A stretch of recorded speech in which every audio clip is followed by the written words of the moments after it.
ప్రార్థన చేసుకుందాం. దయచేసి తళ్ళు వంచండి, కళ్ళు మూసుకుని. మమ్మలను మిక్కిలిగా ప్రేమిస్తున్న మా ప్రియ పరలోకపు తండ్రి, మీ పరిశుద్ధ గణనామమును బట్టి స్తోత్రాలు, స్తుతులు, కృతజ్ఞతాస్తులు చెల్లిస్తూ ఉన్నాం. మా బ్రతుకుల్లో మరి ఒక క్రొత్త దినాన్ని మేము చూడటానికి, మీ సన్నిధిలో మేము సంతోషించటానికి, మీ సహవాసమును మేము ఆనందించటానికి మీరు ఇచ్చినటువంటి ఈ గొప్ప ఆధిక్యతను బట్టి, ఈ గొప్ప ఆశీర్వాదమును బట్టి మీకు స్తోత్రాలు, స్తుతులు, కృతజ్ఞతాస్తులు చెల్లిస్తూ ఉన్నాం. మమ్మల్ని సజీవ లెక్కలో ఉంచి మీ యొక్క సన్నిధిని తోడుకొని వచ్చారు. మీకు స్తోత్రాలు. ఈ ప్రశస్తమైనటువంటి సమయంలో మా తండ్రి, మీ వాక్యమును ధ్యానించనయ్యుండగా నా నోటి మాటలు, మా అందరి హృదయ ధ్యానములు మీ దృష్టికి అంగీకారములగినట్లు చేయమని ఈ ప్రార్థన మా ప్రభును, మీ ప్రియకుమారుడైన యేసుక్రీస్తు ద్వారా మిక్కిలి వినయపూర్వకంగా అడిగి వేడుకొనిచున్నాం తండ్రి, ఆమేన్. క్రీస్తునందు ప్రియమైన దేవుని సంఘమా, దైవనామములో కూడి ఉన్న మీకు అందరకు మన ప్రభువును ప్రియ రక్షకుడైన యేసుక్రీస్తు దివ్య నామమున శుభాలు తెలియజేస్తూ ఉన్నాను. మరి ప్రశస్తమైనటువంటి సమయంలో మీతో కలిసి దేవుని ఆరాధించటానికి, దేవుణ్ణి స్తుతించటానికి, మహింపరచటానికి, ప్రాముఖ్యంగా దేవుని వాక్యాన్ని మీతో కలిసి ధ్యానించటానికి దేవుడిచ్చినటువంటి ఈ గొప్ప ఆధిక్యతను బట్టి మున్ముందుగా దేవునికి వందనములు చెల్లిస్తూ ఉన్నాను. మరి ఈ ప్రత్యేకమైనటువంటి ఆదివారమును ఏసీటీసీ సపోర్ట్ సండేగా మరి జరుపుకోవటానికి ఏసీటీసీ కళాశాలకు అనుమతి ఇచ్చినటువంటి బిషప్ తండ్రి గారు, right reverend doctor K Santosh Prasannarao తండ్రి గారికి, తల్లి గారికి ప్రత్యేకంగా మరి ఏసీటీసీ కళాశాల తరపున వారికి వందనాలు తెలియజేస్తూ ఉన్నాను. మరి ప్రత్యేకమైనటువంటి ఆదివారము నంద్యాల డయాసిస్ అంతా కూడా ఏసీటీసీ సపోర్ట్ సండేగా మరి జరుపుకుంటూ ఉన్నాము. ఏసీటీసీ కళాశాల పరిచర్య అవసరాల నిమిత్తం ఈ యొక్క చక్కని అవకాశాన్ని అనుగ్రహించినటువంటి మరి తండ్రి గారికి మరి ఒకసారి నేను వందనములు తెలియజేస్తూ ఉన్నాను. మరి చారిత్రక క్రైస్ట్ చర్చ్లో మీ మధ్య వాక్య పరిచర్య చేయడానికి నన్ను ప్రేమపూర్వకంగా ఆహ్వానించినటువంటి సంఘ గురువులు, డీనరీ చైర్మన్ మరియు వైస్ చైర్పర్సన్ రెవరెండ్ రాజేంద్ర బాబు అయ్య గారికి ప్రత్యేకంగా మరి వందనాలు, శుభాలు తెలియజేస్తూ ఉన్నాను. మరి మేమిరువురం కూడా కొంతకాలం ఏసీటీసీ కళాశాలలో మరి ఫ్యాకల్టీగా పనిచేయడాన్ని బట్టి నేను ఎంతగానో సంతోషిస్తూ ఉన్నాను. అదే రీతిగా వేదికపై ఉన్నటువంటి అసోసియేట్ పాస్టర్స్ అందరికీ కూడా నా వందనాలు. మరి ప్రాముఖ్యంగా మరి క్రైస్ట్ చర్చ్ మరి ఈ సెక్రటరీ, ట్రెజరర్ గారు, అలాగే విమెన్స్ సమాజ్, పాస్టరేట్ కమిటీ వారందరికీ కూడా మాకు ఇచ్చినటువంటి ఈ చక్కని అవకాశమును బట్టి వారికి ప్రత్యేకంగా నేను వందనములు ఏసీటీసీ కళాశాల తరపున తెలియజేస్తూ ఉన్నాను. ప్రాముఖ్యంగా మరి ఈరోజు ఇంటర్నేషనల్ విమెన్స్ డే సెలబ్రేట్ చేసుకుంటూ ఉన్నటువంటి నేపథ్యంలో మరి స్త్రీలందరికీ కూడా ప్రత్యేకమైనటువంటి శుభాలు తెలియజేస్తున్నాను. ప్రత్యేకమైనటువంటి ఆశీర్వాదాలు నేను తెలియజేస్తూ ఉన్నాను. మరి ఇంటర్నేషనల్ విమెన్స్ డే ప్రతి సంవత్సరం మార్చి 8వ తారీఖున స్త్రీలు యొక్క కాంట్రిబ్యూషన్ని జ్ఞాపకం చేసుకుంటూ మరి దేవుణ్ణి స్తుతించేటటువంటి దినముగా దీన్ని జరుపుకుంటూ ఉన్నాం. మరి బైబిల్లో కూడా ఆదికాండం 1వ అధ్యాయం 27 నుంచి మనం చూసినట్లయితే దేవుడు స్త్రీలను, పురుషులను తన స్వరూపములో తన పోలిక చొప్పున సృజించి ఒక సమానత్వాన్ని సమాన రీతిలో దేవుడు సృజించడం అనేటటువంటిది మనకు కనపడుతోంది. నేటి సమాజంలో మరి స్త్రీలు ఇప్పటికీ కూడా వివక్షను ఎదుర్కొంటూ ఉన్నటువంటి నేపథ్యంలో మరి స్త్రీల యొక్క పాత్ర మరి మనం జ్ఞాపకం చేసుకుంటూ దేవుణ్ణి స్తుతించవలసినటువంటి వారమై ఉన్నాము. మరి ఒకసారి స్త్రీలందరికీ కూడా ప్రత్యేకమైనటువంటి శుభాలు తెలియజేస్తూ ఉన్నాను. మరి ఈ ప్రాముఖ్యమైనటువంటి దినమున ఏసీటీసీ సపోర్ట్ సండేగా మరి మన సంఘములో ఆచరిస్తూ ఉన్నాం. మరి ఇప్పటి వరకు ఏసీటీసీ కళాశాలకు మీరు అందిస్తూ ఉన్నటువంటి సహాయ సహకారాలను బట్టి మీకు ప్రత్యేకమైనటువంటి వందనాలు తెలియజేస్తూ ఉన్నాను. మరి ఈ సంవత్సరం కూడా ఏసీటీసీ కళాశాల తరపున మేమందరం కూడా మరి నంద్యాల డయాసిస్ను మరి అప్రోచ్ అవ్వడం జరిగింది.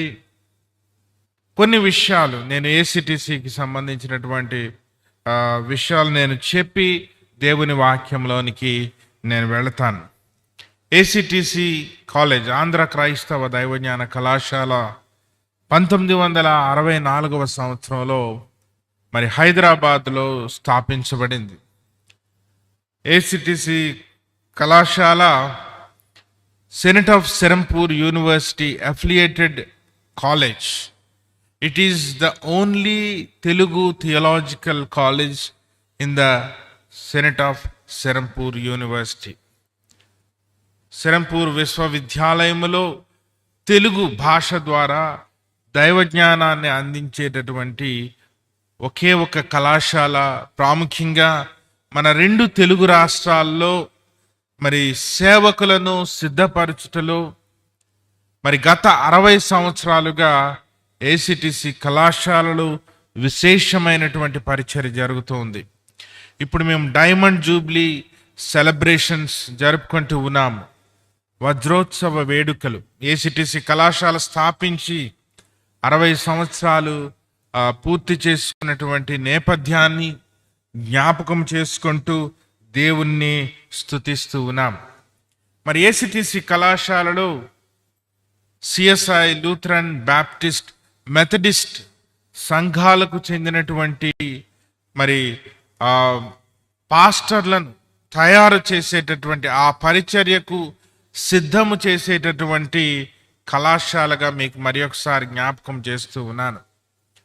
మన సిఎస్ఐ, లూథరన్, బాప్టిస్ట్ సంఘాలలో 90% మంది సంఘ కాపరులు ఏసీటీసీ కళాశాల నుంచి తర్బీదు పొంది వచ్చినటువంటి వారే. మన సిఎస్ఐ నంద్యాల డయాసిస్ బిషప్ తండ్రి గారు, అలాగే మన సంఘ కాపరులు ఉన్నటువంటి వారందరూ కూడా ఎక్కువ మంది మన ఏసీటీసీ కళాశాలలో తర్బీదు పొందినటువంటి వారుగా నేను మీకు తెలియజేస్తూ ఉన్నాను. ఏసీటీసీ కళాశాల ప్రస్తుతము మరి ఎఫ్సిఆర్, ఫారిన్ అకౌంట్ అనేది మరి లేకుండా నడుస్తూ ఉన్నది. విద్యార్థుల యొక్క ఫీజులు ద్వారా కళాశాలను మరి నడిపిస్తూ ఉండటం అనేటటువంటిది జరుగుతూ ఉంది. కళాశాలకు చాలా అవసరాలు మరి ఉన్నామని మీకు జ్ఞాపకం చేస్తూ ఉన్నాను. ప్రాముఖ్యంగా ఏసీటీసీ కళాశాలలో ఫ్యాకల్టీ వారికి ఎవరైతే దైవజ్ఞానాన్ని బోధిస్తూ ఉన్నారో వారికి సరైనటువంటి క్వార్టర్స్ అనేటటువంటివి లేవు. కొన్ని క్వార్టర్స్ ఉన్నాయి.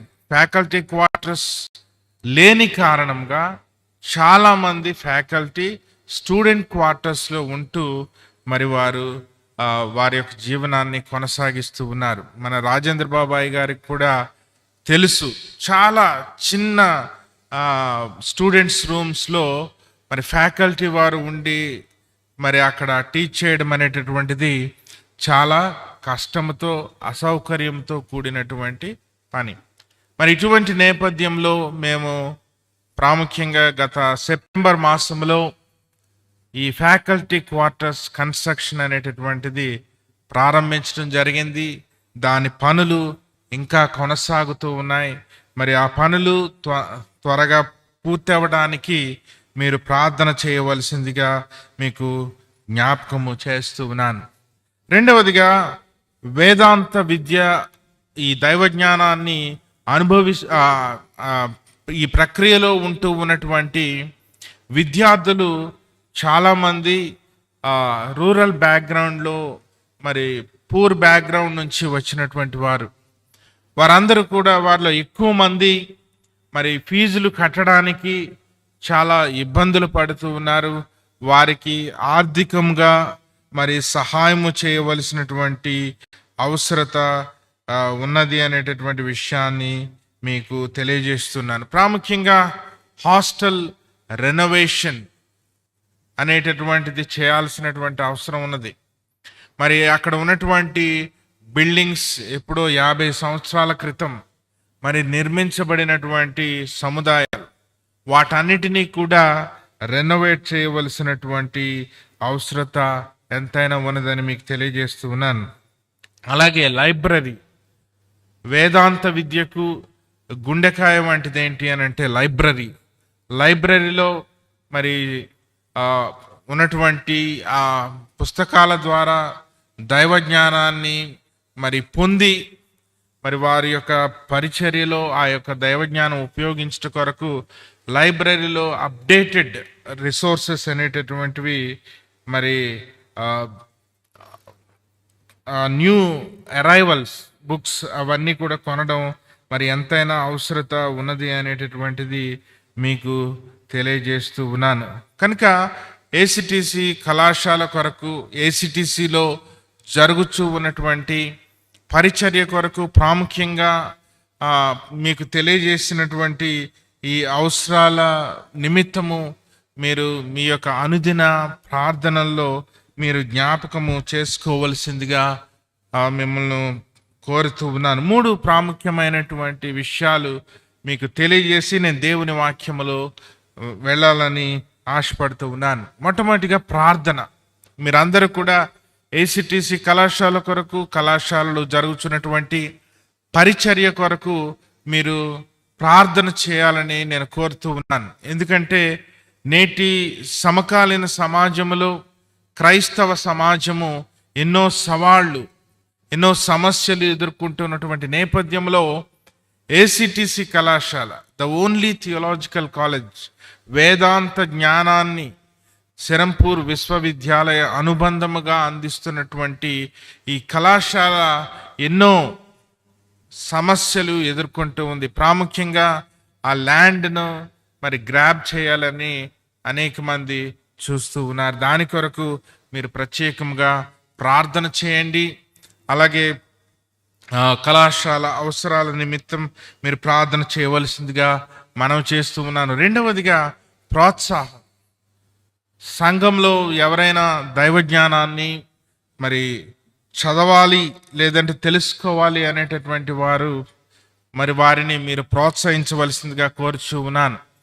ఈ దైవజ్ఞానం అనేది కేవలం అక్కడ ఉండి చదువుకుని పాస్టర్లుగా అయ్యేటటువంటి వారికి మాత్రమే కాదు, కానీ ఉద్యోగములు చేస్తూ దూర విద్య ద్వారా ఎవరైనా వేదాంత విద్యను మరి చదువుకోవాలి అని ఆశపడేటటువంటి వారికి కూడా ప్రత్యేకముగా డిసిఎస్, బిసిఎస్, ఎంసిఎస్ అనేటటువంటి కోర్సులు డిజైన్ చేయడం జరిగింది అని మీకు తెలియజేస్తూ ఉన్నాను. చివరిగా మీరందరూ కూడా మరి ఏసిటిసి కొరకు మరి మీ యొక్క అమూల్యమైనటువంటి కానుకలు ఏసిటిసి పరిచర్య కొరకు మీరు ఇవ్వవలసిందిగా మిమ్మల్ని అందరినీ కూడా ప్రత్యేకంగా నేను ఆహ్వానిస్తూ ఉన్నాను.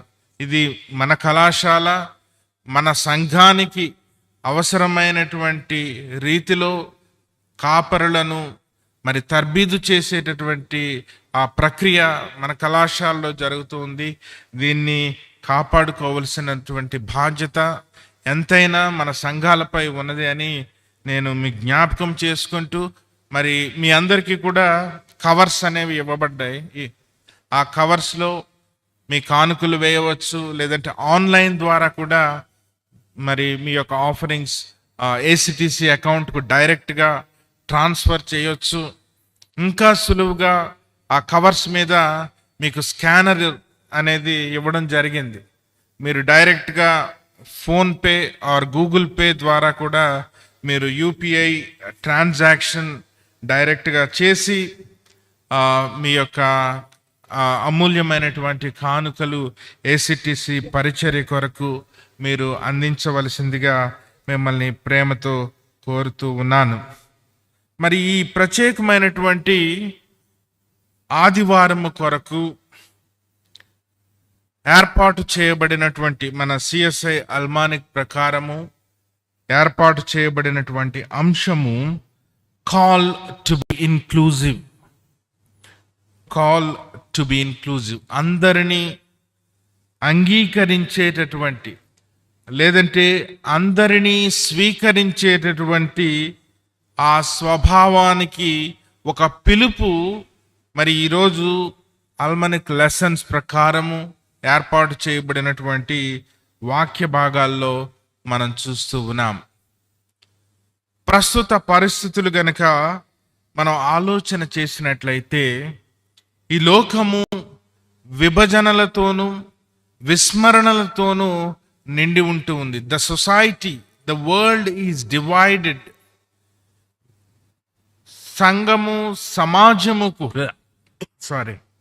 సంఘము మరియు సమాజము కూడా విభజనలతో నిండిపోయినట్టుగా మనం చూస్తూ ఉన్నాం. మన సమాజము చూస్తే జాతి, కులం, మతం, భాష, ఆర్థిక స్థితి ఆధారముగా వేరుపరచబడింది. ఎవరైతే ఎక్కువ జాతి లేదంటే ఎక్కువ కులానికి చెందిన వారు తమని తాము మరి వేరుపరుచుకోవటం, తక్కువ వారిని తక్కువగా చూడటం అనేటటువంటిది నేటి సమాజంలో మనం చూస్తూ ఉన్నాం. ఈ విభజన అనేది కేవలము సమాజానికి మాత్రమే పరిమితం కాకుండా సంఘానికి కూడా ఈ యొక్క విభజన అనేటటువంటిది మరి రావటం మనం చూస్తూ ఉన్నాం. బైబిల్లో దేవుడు సర్వ సమానత్వం కలిగినటువంటి దేవుడుగా మనం చూస్తూ ఉన్నాం. అందరినీ సమానముగా సృజించిన వాడు. మనం ఇప్పుడే చూసాం ఆదికాండం 1వ అధ్యాయం 27వ వచనంలో దేవుడు స్త్రీ పురుషులను తన పోలిక చొప్పున తన స్వరూపమందు దేవుడు వారిని సృజించెను అనేటటువంటి మాట. దేవుని ప్రేమకు, దేవుని యొక్క కృపకు, దేవుని యొక్క రక్షణకు ఎటువంటి పరిధులు కానీ పరిమితులు కానీ ఎటువంటి అడ్డుగోడలు కానీ లేవు. గాడ్స్ అన్ఫాథమబుల్ లవ్, అపరిమితమైనటువంటి అపారమైనటువంటి దేవుని ప్రేమ. ఆ దేవుని ప్రేమకు కులం, మతం, భాష, సంస్కృతి, లింగ భేదం, ఎటువంటి భేదములు కూడా లేనటువంటి విషయం దేవుని వాక్యము మన జ్ఞాపకం చేస్తుంది. నేటి దినము కొరకు ఏర్పాటు చేయబడినటువంటి పాత నిబంధన లేఖన భాగము యెషయా గ్రంథం 56వ అధ్యాయము మొదటి 8 వచనాలు గనక మనం ఆలోచన చేస్తే ఈ వాక్య భాగములో దేవుడు యెషయా ప్రవక్త ద్వారా అందరినీ కలుపుకునేటటువంటి ఆలోచన ఆనాటి ఇశ్రాయేలు సమాజానికి దేవుడు తెలియజేస్తూ ఉన్నాడు. ఈ వాక్య భాగమును గనుక మనం ఆలోచన చేస్తే ఈ వాక్య భాగం యొక్క చారిత్రక నేపథ్యాన్ని మనం ఒకసారి జ్ఞాపకం చేసుకుంటే యెషయా గ్రంథం 66 అధ్యాయాలు కలిగినటువంటి గ్రంథం. ఈ 66 అధ్యాయాలు కూడా బైబిల్ పండితులు 3 భాగాలుగా దాన్ని విభజించడం జరిగింది. యెషయా గ్రంథం 1వ అధ్యాయం నుంచి 39 అధ్యాయాలను మొదటి యెషయాగా మరి బైబిల్ పండితులు పేరు పెడితే, యెషయా గ్రంథం 40వ అధ్యాయం నుంచి 55 అధ్యాయాల వరకు ఉన్న వాక్య భాగాన్ని 2వ యెషయాగా నామకరణం చేయడం జరిగింది. యెషయా గ్రంథం 56వ అధ్యాయం నుండి 66వ అధ్యాయం వరకు ఉన్నటువంటి వాక్య భాగాన్ని మరి 3వ యెషయాగా మరి పేరు పెట్టడం జరిగింది. ఈ 3 భాగాలు కూడా 3 విభిన్నమైనటువంటి కాలములకు భిన్నమైనటువంటి చారిత్రక నేపథ్యములను సూచిస్తూ ఉన్నాయి. మొదటి 39 అధ్యాయాలు ఇశ్రాయేలు ప్రజలు బబులోను చెరలోనికి వెళ్ళక మునుపు జరిగినటువంటి సంఘటనలు చూపిస్తే యెషయా గ్రంథం 40వ అధ్యాయం నుంచి 55 అధ్యాయాల వరకు మరి 2వ యెషయాలో ఇశ్రాయేలు ప్రజలు బబులోను చెరలో చెర జీవితాన్ని అనుభవిస్తూ ఉన్నటువంటి నేపథ్యాన్ని సూచిస్తే, మరి చివరి భాగము 56వ అధ్యాయం నుండి 66వ అధ్యాయం వరకు ఉన్నటువంటి వాక్య భాగము చెర అనంతరం, చెర నుండి బయటకు వచ్చిన తర్వాత జరిగినటువంటి నేపథ్యాన్ని ఇక్కడ తెలియజేస్తూ ఉంది. ఈ 56వ అధ్యాయమును ఈ 3వ యెషయాకు ఒక ఇంట్రడక్షన్, పరిచయం చేసేటటువంటి ఒక వాక్య భాగముగా బైబిల్ పండితులు దీనిని గురించిన ఆలోచన చేస్తారు. మరి ఇశ్రాయేలు ప్రజలు దేవుని మాటను లక్ష్య పెట్టక దేవునికి వ్యతిరేకమైనటువంటి జీవితాన్ని జీవిస్తూ దేవుని యొక్క మరి ప్రేమను మరచిపోయి దేవునిని విడిచిపెట్టిన నేపథ్యంలో దేవుడు వారిని ప్రవక్తల ద్వారా హెచ్చరించినప్పటికీ కూడా వారి యొక్క జీవితాన్ని మార్చుకోలేకపోయారు. అటువంటి నేపథ్యంలో దేవుడు వారిని బబులోనుకు అప్పగించాడు. బబులోను రాజు అయినటువంటి నెబుకద్నెజరు 3 సార్లు ఇశ్రాయేలుపై యుద్ధం చేసి ఇశ్రాయేలు భూభాగాన్ని, దేవాలయాన్ని సర్వనాశనం చేసి అనేక మందిని బబులోనులోనికి బందీలుగా మరి వారిని తీసుకువెళ్ళడం జరిగింది. బబులోను చెరలో 70 సంవత్సరాలు చెర జీవితాన్ని అనుభవించారు.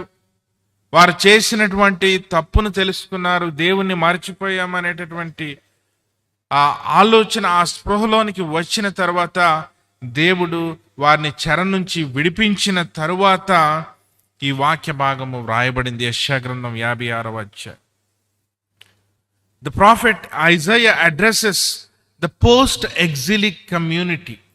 బబులోను చెర నుంచి బయటకు వచ్చినటువంటి వారిని ఉద్దేశిస్తూ యెషయా ప్రవక్త ఈ మాటలు వారికి తెలియజేస్తూ ఉన్నాడు. మరి వారు చెర నుంచి బయటకు వచ్చి మరలా యెరూషలేముకు వెళ్ళిన తర్వాత చాలా సవాళ్ళు ఎదురయ్యాయి, చాలా సమస్యలు వారికి రావటం జరిగింది. ప్రాముఖ్యంగా వారికి వచ్చినటువంటి ఒక సందేహం ఏంటి అని అంటే, who are the people of God? దేవుని యొక్క ప్రజలు ఎవరు? ఇంతకు మునుపేమో కేవలం ఇశ్రాయేలు ప్రజలు మాత్రమే దేవుని ప్రజలు, ఇశ్రాయేలేతరులందరూ కూడా దేవుని ప్రజలు కారు. They are outside the covenant. కానీ ఇక్కడ దేవుని వాక్యం ఏం తెలియజేస్తూ ఉందంటే, ఇశ్రాయేలు ప్రజలొక్కరు మాత్రమే దేవుని ప్రజలు కారు. అందరూ ఈ యొక్క నిబంధన సమాజములో మరి స్వీకరించబడిన వారు, మరి కలపబడినటువంటి వారే అనేటటువంటి సందేశము దేవుడు యెషయా ప్రవక్త ద్వారా తెలియజేస్తుంది. All are included in the God's covenantal community. దేవుని నిబంధన సమాజంలో ప్రతి ఒక్కరు కూడా మరి అందులో పాలి భాగస్తులే అనేటటువంటి సత్యం ఇక్కడ జ్ఞాపకం చేస్తుంది. మరి ఆ సమాజం ఎదుర్కొన్నటువంటి ఒక సవాల్ ఏంటంటే, నిజమైనటువంటి దేవుని ప్రజలు ఎవరు? వారి గుర్తింపు ఒక సవాలుగా మారింది. చెరకు ముందు వారు ఇశ్రాయేలు ప్రజలుగా, దేవుని ప్రజలుగా వారి యొక్క గుర్తింపు ఉంటే, చెర నుంచి బయటకు వచ్చిన తర్వాత వారి గుర్తింపు మారిపోయింది. వారి ఎక్స్క్లూజివ్నెస్ అనేటటువంటిది మరి సంపూర్ణముగా మరి ఇక్కడ పోయినట్లుగా ఇక్కడ మనం చూస్తూ ఉన్నాం. ఇటువంటి నేపథ్యంలో యెషయా ప్రవక్త ఈ మాటలు తెలియజేస్తూ ఉన్నాడు. ఈ వాక్య భాగంలో మనం చూస్తే యెషయా గ్రంథం 56వ అధ్యాయంలో 2 ప్రాముఖ్యమైనటువంటి విషయాలు తెలియజేస్తున్నాడు. ఒకటి ఏంటంటే ఎ call to do justice and righteousness, నీతి మరియు న్యాయములను జరిగించటానికి దేవుడు పిలుపునిస్తూ ఉన్నాడు. దేవుని నిబంధన సమాజములో పాలిభాగస్తులుగా ఉండాలి అని అంటే ఒకటి నీతి న్యాయములు జరిగించాలి, నైతిక జీవితము దేవునికి ఇష్టముగా ఉండాలి అనేటటువంటి ఆలోచన తెలియజేస్తున్నాడు. నీకు రక్షణ కావాలి అని అంటే నీకు నైతిక బాధ్యత అవసరం అనేటటువంటిది జ్ఞాపకం చేస్తూ ఉన్నాడు. రెండవదిగా, ఎవరైతే ఈ యొక్క నైతిక బాధ్యతను నిర్వహిస్తారో వారందరూ కూడా దేవుని సమాజము, దేవుని కుటుంబములో పాలిభాగస్తులే అనేటటువంటి విషయాన్ని యెషయా ప్రవక్త తెలియజేస్తూ ఉన్నాడు. చదువుబడినటువంటి వాక్య భాగంలో యెషయా గ్రంథం 56వ అధ్యాయము 3వ వచనంలో ఒక మాట తెలియజేస్తున్నాడు. నిశ్చయముగా యెహోవా తన జనుల్లో నుండి నన్ను వెలివేయునని అనుకొనవద్దు. షండు నేను ఎండిన చెట్టుని అనుకొనవద్దు. అలాగే 6వ వచనం చివరి భాగము, ఆయనకు పరిచర్య చేయవలనని ఆయన పక్షమున చేరు అన్యులను నా పరిశుద్ధ పర్వతమునకును తోడుకొని వచ్చును. ఈ 2 ప్రాముఖ్యమైనటువంటి సమూహాలను జ్ఞాపకం చేస్తూ ఉన్నాడు యెషయా ప్రవక్త. ఒకరు షండులు, రెండవది అన్యులు. వీరిరువురు కూడా ఆనాటి సమాజపు అంచునకు నెట్టివేయబడినటువంటి వారు. షండులు అంటే మనకు తెలుసు యూనక్స్. వారిని ఇప్పటికీ కూడా నేటి ఆధునిక సమాజంలో కూడా మనం వారిని స్వీకరించే స్థితిలో మరి ఇంకా మనం ఆ స్వీకరించే స్థితికి రాలేకపోతున్నాం. ఇప్పుడే ఇలా ఉంటే ఎన్నో సంవత్సరాల క్రితం వారి పరిస్థితి ఏ విధంగా ఉంటుంది? కానీ దేవుడు ఇక్కడ చెప్తూ ఉన్నాడు, షండు ఎండిన చెట్టని అనుకొనవద్దు. వారిని సమాజం వెలివేసింది. ఎందుకంటే they are not able to produce the children. వారు సంతానమును మరి వృద్ధి పొందింపలేరు కాబట్టి వారిని ఆనాటి సమాజం వెలివేసింది. అలాగే అన్యులు, ఇశ్రాయేలు కాని వారందరినీ కూడా అన్యులు అనేటటువంటి మాట వాడటం జరిగింది. ఇశ్రాయేలు ప్రజలు మేమే దేవుని ప్రజలం, మేము తప్ప ఇంకెవరూ లేరు అనేటటువంటి ఆలోచన కలిగి ఉన్నటువంటి నేపథ్యంలో దేవుడు చెప్తున్నటువంటి మాటలు ఏంటంటే వారిని కూడా నేను నా పరిశుద్ధ పర్వతమునకును తోడుకొని వచ్చేదను అనే. ఆ తర్వాత వచనం చాలా ప్రాముఖ్యమైనదండి. 7వ వచనం, మందిరములో వారిని ఆనందింపజేసేదను, నా బలిపీఠం మీద వారు అర్పించు దహన బలులను నాకు అంగీకారములగును, నా మందిరము సమస్త జనులకు ప్రార్థనా మందిరమనబడు. నా మందిరము సమస్త జనులకు ప్రార్థనా మందిరం అనబడును. చాలా దీన్ని ఏమంటారంటే రాడికల్ ఇంక్లూజివ్నెస్, విప్లవాత్మకమైనటువంటి కలుపుకునేటటువంటి తత్వం. అన్యులను షండులను ఎవరైతే సమాజంలో చిత్కరించబడ్డారో, నెట్టివేయబడ్డారో అలాంటి వారిని కూడా నేను చేర్చుకుంటాను. ఎందుకంటే నా మందిరము సమస్త జనులకు ప్రార్థనా మందిరం. చాలా సందర్భాల్లో మనం ఈ మాట ద్వారా, అన్యులు అనేటటువంటి మాట ద్వారా మనము ఒక విభజన, ఒక అడ్డుగోడ అనేటటువంటిది మనం సృష్టిస్తూ ఉంటాం. ఇది నేను నా చిన్ననాటి రోజుల్లో జరిగినటువంటి ఒక సంఘటన నాకు ఇప్పటికీ కూడా నా జ్ఞాపకం చేస్తూ ఉంది. నా చిన్ననాటి వయసులో సుమారు 15-16 సంవత్సరాల వయసులో వేరే మత విశ్వాసానికి చెందినటువంటి ఒక స్నేహితుడు నాతో పాటు దేవాలయానికి, మన చర్చ్కి రావాలి అనేటటువంటి ఆకాంక్ష తను వెలిబుచ్చడం జరిగింది. ఆ స్నేహితుడికి క్రైస్తవ్యం అంటే, క్రైస్తవ జీవన విధానం అంటే ఎంతో ఆసక్తి. ఆయన వేరే మత విశ్వాసానికి చెందినప్పటికీ కూడా క్రైస్తవ్యం అంటే ఒక ప్రత్యేకమైనటువంటి గౌరవం.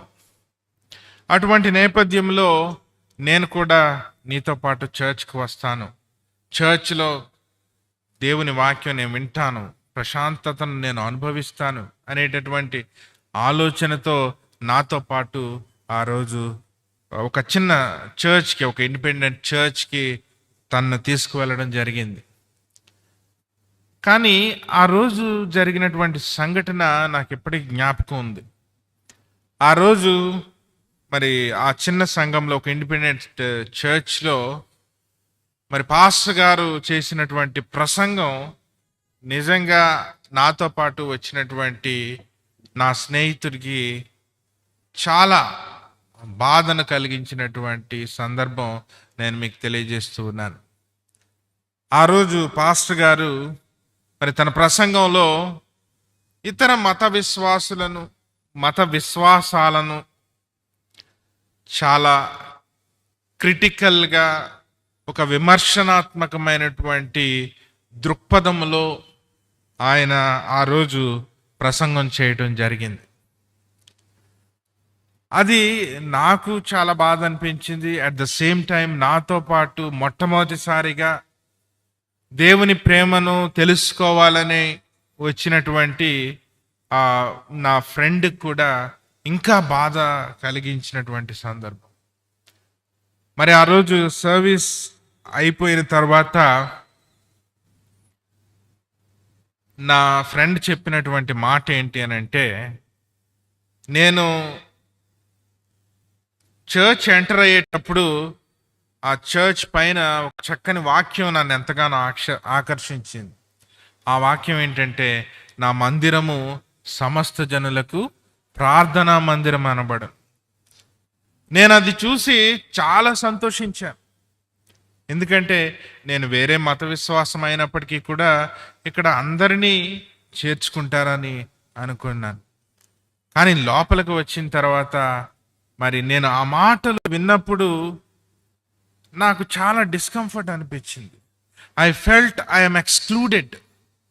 నన్ను విడిచిపెట్టారు, నన్ను చేర్చుకోలేదు అనేటటువంటి ఆలోచన నాకు కలిగింది అనేటటువంటి ఆ విషయాన్ని తను చెప్పడం జరిగింది. ఆ తర్వాత నుంచి కూడా ఆయన ఎప్పుడు కూడా నన్ను సంఘానికి వస్తాను అనేటటువంటి ఆలోచన ఎప్పుడు మళ్ళా చెప్పలేదు. అంటే ఈ మాటలు నేను ఎందుకు జ్ఞాపకం చేస్తూ ఉన్నానంటే, ఇటువంటి exclusive tendency towards the people of other faiths, ఇతర విశ్వాసాలకు చెందినటువంటి వ్యక్తులను మనం విమర్శనాత్మకమైనటువంటి దృక్పథంలో విమర్శన చేయవలసినటువంటి అవసరం లేదు. దేవుని వాక్యం సెలవిస్తూ ఉంది, నా మందిరము సమస్త జనులకు ప్రార్థనా మందిరం అనబడు. ఈరోజు మన వైఖరి ఏ విధంగా ఉంది?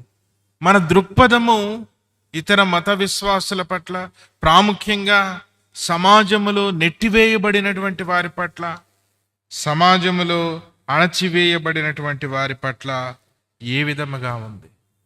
దేవుని ప్రేమకు పరిమితి లేదు, కానీ దేవుని ప్రేమను తెలియజేసే మనము దేవుని ప్రేమ ఇతరులకు మరి పొందకుండా వారికి అడ్డుగోడలుగా మనం ఉంటూ ఉన్నాం.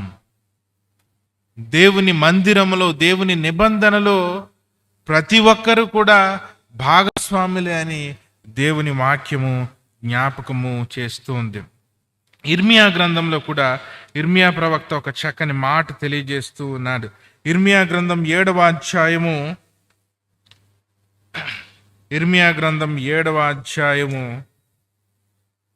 11వ వచనము. నాదని చాటబడిన ఈ మందిరము మీ దృష్టికి దొంగల గుహ అయినదా? నాదని చాటబడిన ఈ మందిరము మీ దృష్టికి దొంగల గుహగా అయినదా? ఆలోచించుడి. నేనే ఈ సంగతి కనుగొనుచున్నాను. దేవుని మందిరాన్ని మనం దొంగల గుహగా చేస్తూ ఉన్నాం, ఒక ఎక్స్క్లూజివ్ ప్లేస్ గా చేస్తూ ఉన్నాం. కానీ దేవుడు, God is always God of inclusive God. దేవుని దృష్టికి, దేవుని యొక్క దృక్పథానికి అందరూ సమానులే, అందరూ దైవ స్వరూపంలోనే సృజించబడినటువంటి వారే అని దేవుని వాక్యము సెలవిస్తుంది. ఈ దేవుని దృక్పథం, దేవుని యొక్క వ్యక్తిత్వం, its inclusiveness is God's character. దేవుని యొక్క వ్యక్తిత్వమే అందరినీ సమాన దృక్పథంతో చూడడం, అందరినీ స్వీకరించడం.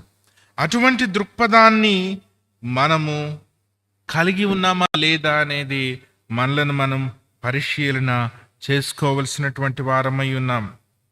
దేవుని మందిరము ప్రార్థనకు, నీతికి, ప్రేమకు స్థలం కావాలి, కానీ స్వార్థానికి, పాపానికి, వెలివేయడానికి స్థలం కాకూడదు అనేటటువంటి సత్యాన్ని దేవుని వాక్యము మన జ్ఞాపకం చేస్తుంది. ఈరోజు దేవుని మందిరాన్ని మనం ప్రార్థనా మందిరముగా, అనేకులకు ఆశీర్వాదకరమైనటువంటి మందిరముగా మనము చేస్తున్నామా లేదా? లేదంటే దాన్ని ఒక విభజన స్థలముగా, కులం, మతం, భాష, సంస్కృతి, లింగ వివక్ష ఆధారముగా దానిని విభజన చేస్తూ ఉన్నామా అనేది మనలను మనం పరిశీలన చేసుకోవలసినటువంటి వారమై ఉన్నాం. 80వ కీర్తనలో కూడా కీర్తనాకారుడు ఇదే విధమైనటువంటి దృక్పథాన్ని తెలియజేస్తున్నాడు. 86వ కీర్తన 9వ చరణం. దేవతలలో నీ వంటి వాడు లేడు, నీ కార్యములకు సాటి అయిన కార్యములు లేవు. దాని తర్వాత వచనం చదవండి. నీవు సృజించిన అన్యజనులందరూ వచ్చి నీ సన్నిధిని నమస్కారము చేయుదురు, నీ నామమును ఘనపరచుదురు.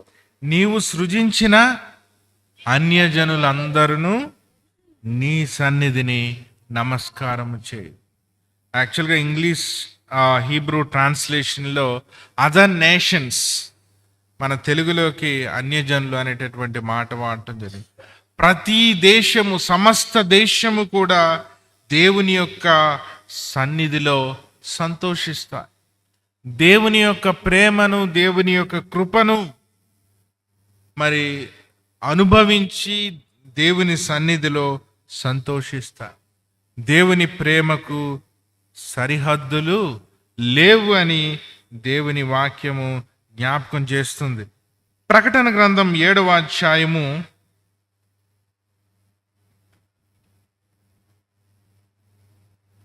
9వ వచనంలో కూడా ఇదే మాట మనకు జ్ఞాపకం చేస్తుంది. అటు తరువాత నేను చూడగా ఇదిగో ప్రతి జనములో నుండి, ప్రతి వంశములో నుండి, ప్రజలలో నుండి, ఆయా భాషలు మాట్లాడు వారిలో నుండి వచ్చి ఎవడునూ లెక్కింపజాలని ఒక గొప్ప సమూహము కనపడెను. వారు తెల్లని వస్త్రములు ధరించుకున్నవారై ఖర్జూరపు మట్టలు చేత పట్టుకొని సింహాసనము ఎదుటను గొర్రెపిల్ల ఎదుటను నిలువబడి, సింహాసనాసీనుడైన మా దేవునికి గొర్రెపిల్లకును మా రక్షణకై స్తోత్రమని మహాశబ్దముతో ఎలుగెత్తి చెప్పిరి. ఈ వచనంలో యోహాను చూసినటువంటి ఆ అద్భుతమైనటువంటి, ఆ సౌందర్యవంతమైనటువంటి దర్శనాన్ని ఇక్కడ మనం చూస్తూ ఉన్నాం. ఈ దర్శనం యొక్క ఆ బ్యూటీ కనుక మనం చూసినట్లయితే ఇక్కడ ఏ భేదము లేకుండా ప్రతి ఒక్కరు కూడా, అంటే కుల మత సామాజిక అడ్డుగోడలన్నీ కూడా తొలగించబడి వారందరూ కూడా దేవుని ప్రజలుగా మరి వారు అక్కడ దేవుని సన్నిధిలో నిలబడటాన్ని ఇక్కడ దేవుని వాక్యము మనకు తెలియజేస్తుంది. చివరిగా సువార్త పాఠంలో నేను కొన్ని మాటలు చెప్పి ముగించాలని ఆశపడుతూ ఉన్నాను. మత్తయి సువార్త 15వ అధ్యాయం. మత్తయి సువార్త 15వ అధ్యాయము 21 నుంచి 28 వచనాలు మనం చూసినట్లయితే అక్కడ ఒక కనాను స్త్రీ యేసు ప్రభువారి యొద్దకు వచ్చి తన కుమార్తె దయ్యము పట్టి బహుగా బాధపడుచున్నదని కేకలు వేస్తూ యేసు ప్రభువారిని తన కుమార్తెను స్వస్థపరచమని ఆయన చాలా వేడుకుంటూ ఉన్నటువంటి సందర్భం ఇక్కడ మనం చూస్తూ ఉన్నాం.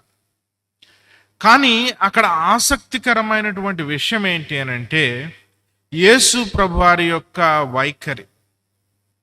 యేసు ప్రభువారు మనం ఆ వాక్య భాగాన్ని ఒక మొట్టమొదటిగా చూసినట్లయితే ఏంటి యేసు ప్రభువారు అసలు కనికరం లేకుండా ఉన్నారు. ఒక స్త్రీ వచ్చి తన కుమార్తెను స్వస్థపరచమని అడుగుతూ ఉన్నప్పుడు ఆయన వైఖరి చూస్తే మొట్టమొదటిగా ఆయన చాలా మౌనంగా ఉన్నారు. ఆయన శిష్యులు వచ్చి ఈమెను ఏదో విధంగా ఇక్కడ నుంచి పంపించేసి ఈమె బాధ మేము పడలేకపోతున్నాం అనేటటువంటి విషయాన్ని తెలియజేసినప్పుడు యేసు ప్రభువారు మొట్టమొదటిగా మౌనంగా ఉన్నారు. అక్కడ ఆ స్త్రీ యొక్క నేపథ్యాన్ని మనం ఆలోచన చేస్తే ఆమె మొట్టమొదటిగా ఒక స్త్రీ. ఆనాటి సమాజంలో స్త్రీని చాలా తక్కువగా, బలహీనురాలుగా, సమాజపు నెట్టివేయబడినటువంటి ఒక వ్యక్తిగా చూసేవారు.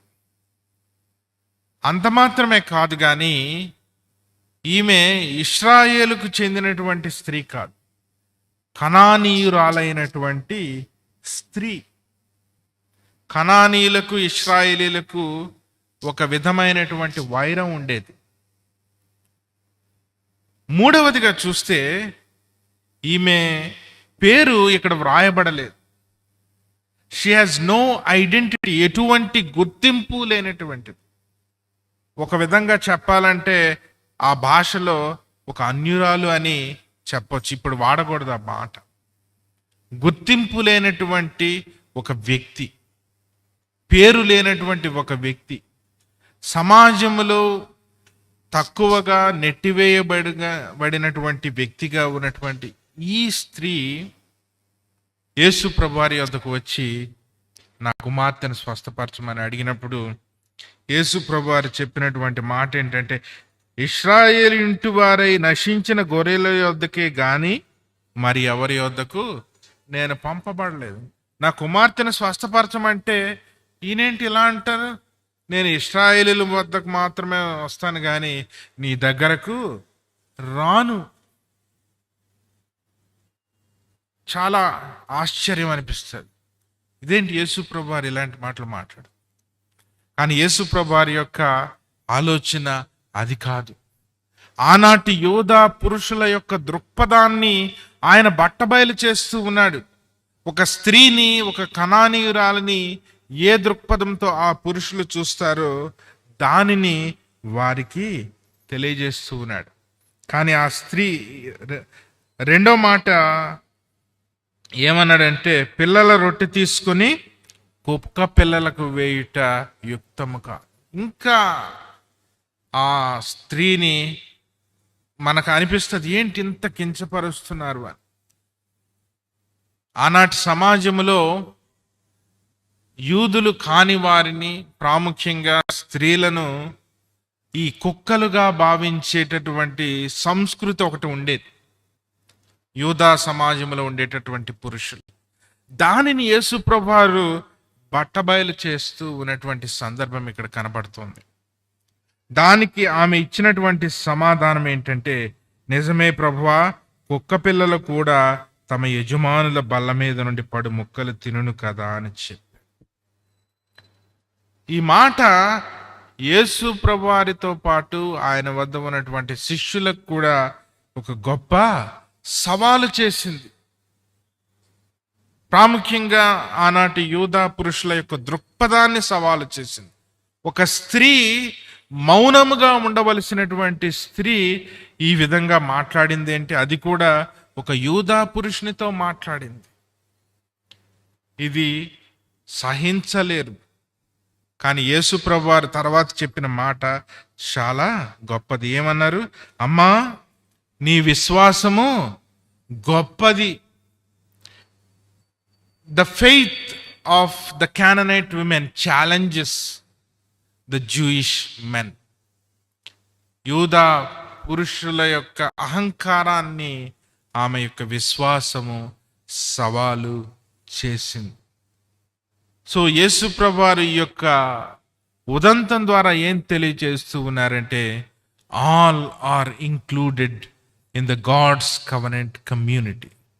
ప్రతి ఒక్కరూ దేవుని యొక్క నిబంధన సమాజములో పాలిభాగస్తులే. ఎవరైతే నీతి న్యాయాలు ఆచరిస్తూ ఆయన్ను విశ్వసిస్తారో వారందరూ కూడా మరి యొక్క సమాజములో సహవాసము కలిగి ఉంటారు అనేటటువంటి విషయాన్ని యేసు ప్రభువారు జ్ఞాపకం చేస్తూ ఉన్నారు. క్రీస్తునందు ప్రియమైన దేవుని సంఘమా, నేటి విభజనలు కలిగినటువంటి సమాజములో, విభజనలు, అడ్డుగోడలు, పరిమితులు, పరిధులు ఉండేటటువంటి ఈ సమాజములో సంఘముగా మనం ఎటువంటి దృక్పథాన్ని మనం కలిగి ఉన్నాం? మన వైఖరి ఏ విధంగా ఉంది? దేవుని వాక్యము సెలవిచ్చినట్లు మనందరం కూడా మన మందిరాలు దేవుని సమస్త జనులకు ప్రార్థనా మందిరాలుగా ఉన్నాయా లేదా అనేది మనలను మనం పరిశీలన చేసుకోవాలి. ప్రతి ఒక్కరికి దేవుని ప్రేమను అందించేటటువంటి ఒక ఇన్స్ట్రుమెంట్స్గా మనందరము ఉండాలి అని ఆకాంక్షిస్తూ, అట్టి కృప దేవుడు మనందరికీ మరి కలుగజేయాలని నేను